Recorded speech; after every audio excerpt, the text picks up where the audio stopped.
Lembram-se da história de José do Egito? Gênesis 50, 20 diz assim: Vós, na verdade, intentaste o mal contra mim, porém Deus o tornou em bem, para fazer, como vedes agora, que se conserve muita gente em vida. Desde o jardim do Éden que o Senhor vem transformando o mal em bem. Veja isso no testemunho dos gentios aqui no final do verso 11 de Romanos.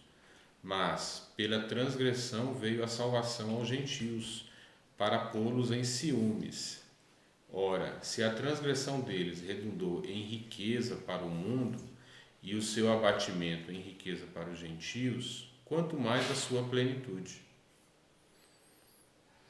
Nós já vimos em todo o Antigo Testamento, vemos os alertas sobre a rejeição do Messias pelos judeus. Desde onde? Nós vimos que em todo o Antigo Testamento vemos alertas sobre a rejeição do Messias pelos judeus.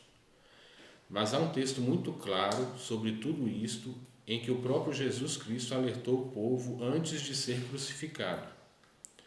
Está em Mateus 21, 33. Antes de ser... Nossa, eu já estou confusa.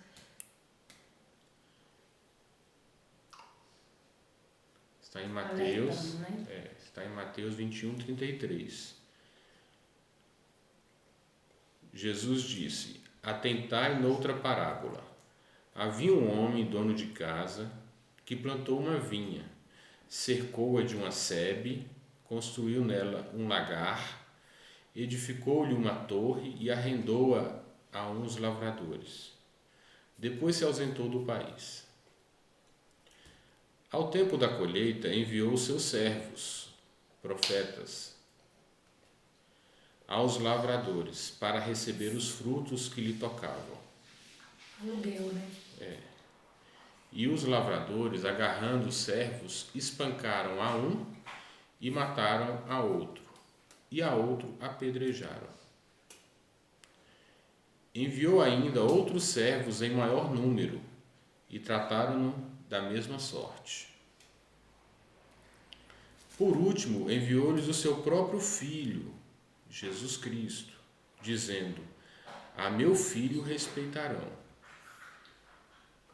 Mas os lavradores, vendo o filho, disseram entre si: Este é o herdeiro. Ora, vamos, matemo-lo e apoderemo-nos da sua herança.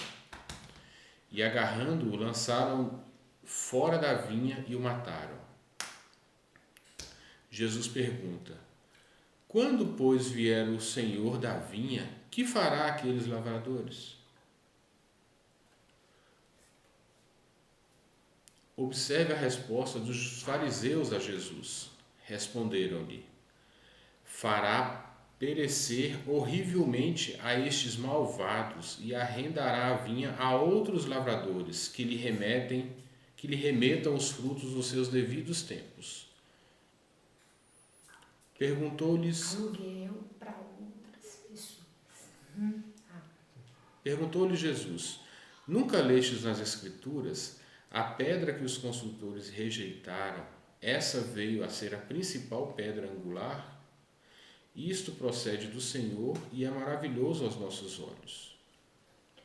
Portanto vos digo que o reino de Deus vos será tirado e será entregue a um povo que lhe produza os respectivos frutos.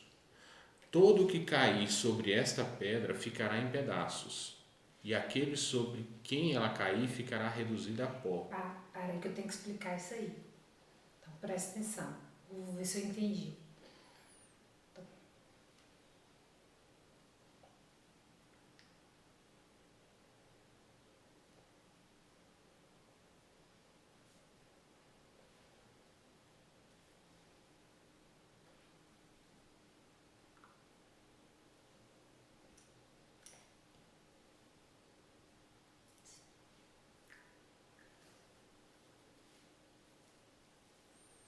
Acho que deu para entender, eu expliquei da pedra. Os principais sacerdotes e os fariseus, ouvindo essas palavras, entenderam que era a respeito deles que Jesus falava. E, conquanto buscassem prendê-lo, temeram as multidões, porque essas o consideravam como profeta.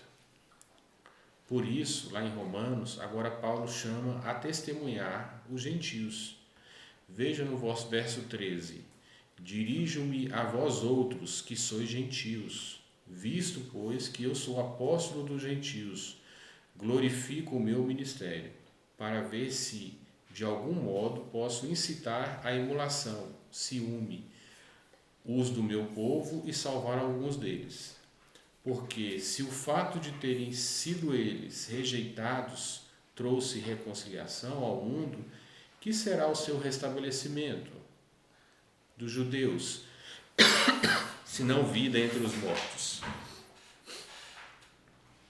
Ora, ou seja, se o tropeço dos judeus trouxe salvação aos gentios, quanto mais trará a conversão, o restabelecimento dos judeus.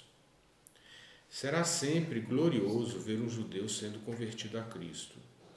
Será sempre a evidência da vida dentre os mortos. Mas não pense você que Deus havia planejado, desde o início, salvar os judeus. E aí, como eles viraram as costas, então Deus foi e criou o plano B, de salvar as pessoas do resto do mundo. Não pense isto. Se isso fosse verdade, então novamente teríamos um Deus sem poder, um Deus sem soberania, um Deus que dependeria de nós para realizar seus planos. E nós bem sabemos que não é assim. Deus tem seus pensamentos muito altos, de forma que não conseguimos contemplar.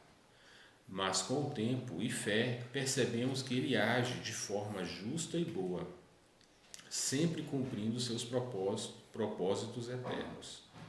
E Deus também não criou este plano de salvar os gentios depois, porque Ele previu o futuro e descobriu que os judeus o negariam. Não, Deus não previu o futuro como nós entendemos, pois Ele é atemporal, está acima do tempo. A eternidade para trás e a eternidade para frente, Ele a conhece toda. A sua salvação já era conhecida por Ele antes da fundação do mundo. Efésios 1:4. Assim como a salvação de cada judeu no Antigo Testamento. Ou até mesmo hoje, Ele já a conhecia e, na verdade, Ele não só conhece, mas Ele decreta. Ele define todas as coisas.